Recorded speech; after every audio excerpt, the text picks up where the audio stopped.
So now we have a different photo we're going to work with to isolate objects, because there's still more different ways to cut out objects. So we talked about the magnetic lasso tool, which is really easy for high contrast areas. We talked about the pen tool, which is really great for smooth shapes and lots of curves.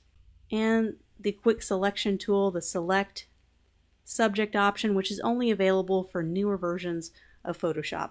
So there's still a few more different ways to isolate and cut out objects.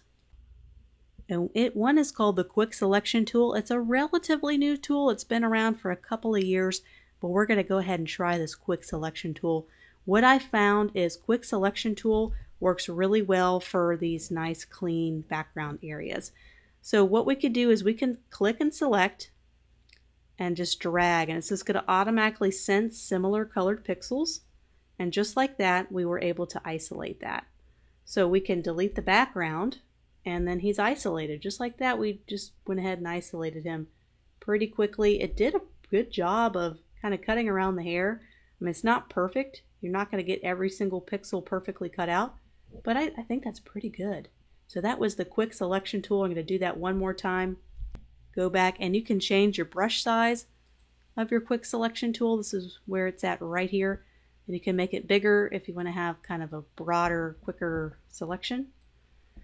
And you can select the inverse. So I'm just going to go up to select inverse. And so instead of selecting this, you're going to select the opposite.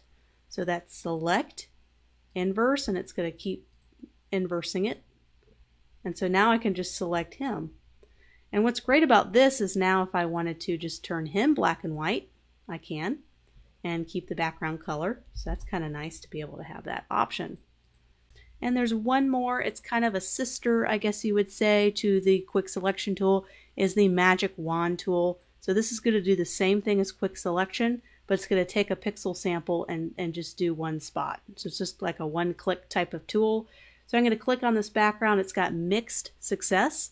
So it's not quite my favorite way to do it unless I'm really lucky and a background is super, super clean and simple, single color. So I'm going to click on the background, and you can see how it's not quite as good as the quick selection tool.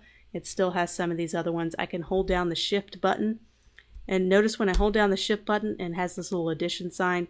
So when I hold down the shift and click, it'll add to my selection. So you get these little pixels left over. It's not quite as good. It's always nice if you're really in a jam and you just need to quickly select a background. Sometimes it's nice, but I really find that quick selection tool really kind of replacing the magic wand tool. So the magic wand tool was an older tool, and the quick selection tool is kind of a little bit more updated of a tool.